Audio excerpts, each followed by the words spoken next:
नमस्कार आप सभी का एक बार फिर हमारी इस वीडियो सीरीज़ में, जहां हम सभी साथ में मिलके भगवत गीता का पाठ कर रहे हैं। पिछली वीडियो तक हमने अध्याय 1 के 12 श्लोक कवर कर लिए। आज हम स्टार्ट करते हैं श्लोक नंबर 13 से।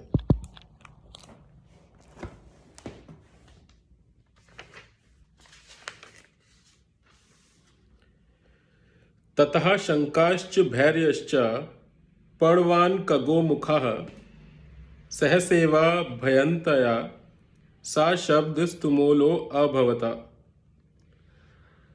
जब पितामह भीष्म की सिंह गर्जना के बाद, उनके शंख की सिंह गर्जना के बाद युद्ध की घोषणा हुई, दैट मीन्स युद्ध स्टार्ट होने वाला है, उसके बाद पितामह ने उस सिंहनाद के द्वारा बड़ा ही तीव्र उत्साह कौरवों की सेना में भर दिया। और उस तीव्र उत्साह को देखते हुए कौरवों की सेना ने अति उत्सुकता से उनकी सेना में जितने भी प्रकार के वाद्य यंत्र थे, ढोल, मृदंग, गौमुख, सिंग, वे सभी बजाना शुरू कर दिया, जिसकी वजह से कुरुक्षेत्र की युद्ध भूमि पे एक प्रकार से बड़ा भयंकर कोलाहल, बड़ी भयंकर सी वाइब्रेशन क्रिएट हो गई। श्लोक नंबर 14।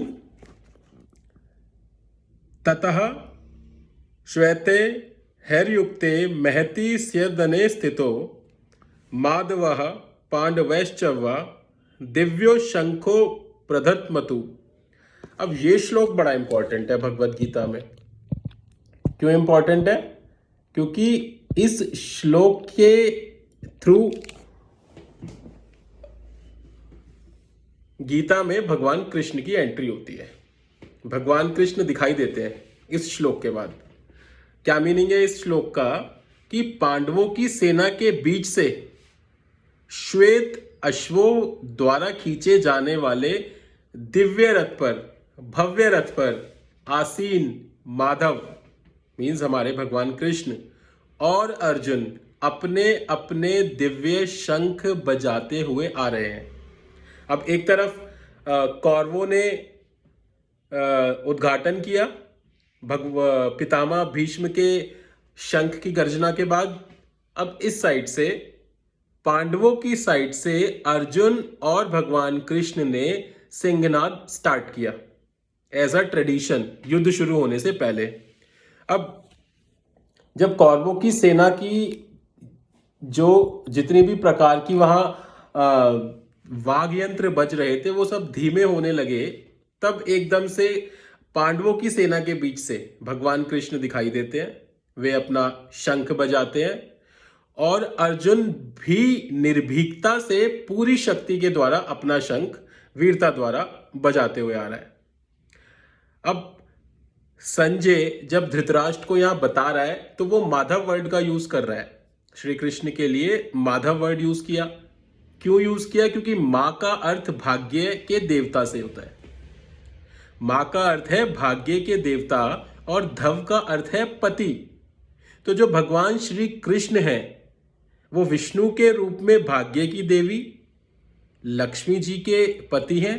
और ये श्लोक कहीं ना कहीं ये दर्शा रहा है कि भाग्य की वृद्धि, देवी की अनुकंपा पांडवों पर थी और वे शीघ्र युद्ध में विजय प्राप्त करने वाले थे और अपना छीना हुआ साम्राज्य प्राप्त करने वाले थे। और पांडवों से, यहां हम पांडव क्यों वर्ड यूज करते हैं? हम श्लोक में पांडव वर्ड तो 5 लोगों के लिए यूज होना चाहिए ना। पांडु के जो 5 पुत्र थे, combinedly they were called Pandav, but यहां Pandav word only and only for Arjun के लिए यूज किया गया है। Madhav and Pandav, Madhav means Shri Krishna and Pandav means Arjun. So इस श्लोक के थ्रू गीता के अंदर अर्जुन और भगवान कृष्ण की एंट्री होती है। जिस रथ पर वो बैठकर आते हैं वो रथ अग्निदेव ने उपहार स्वरूप अर्जुन को गिफ्ट किया था।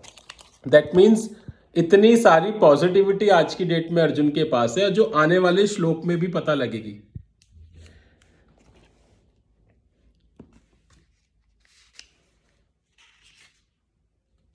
श्लोक नंबर 15।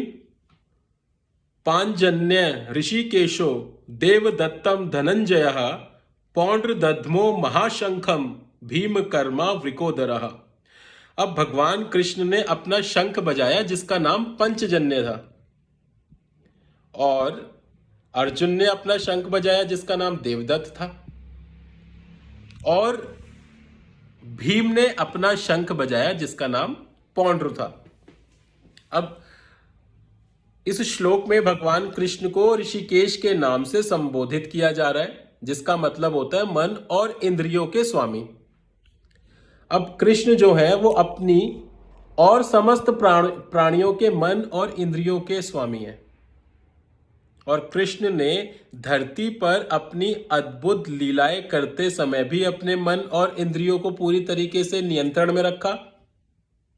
इसलिए संजय यहां पर भगवान कृष्ण को एड्रेस करने के लिए धृतराष्ट्र से ऋषिकेश शब्द का उपयोग कर रहा है भगवान कृष्ण के लिए।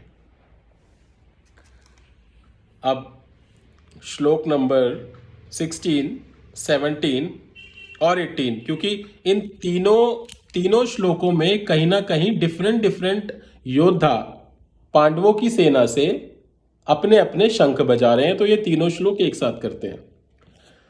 अनंत विजयम राजा कुंती पुत्रो युधिष्ठिरः नकुलः सहदेवश्च सुघोष मणि पुष्पोका काश्यश्चे परमेश्वासः शिखंडी च महारथः धृष्टद्युम्नो विराटश्च सत्यकृश्च पराजितः द्रौपदो द्रौपदेयाश्च सर्वशः पृथ्वीपते सौभद्रश्च महाबाहु शंकान्धमु पृथक पृथक।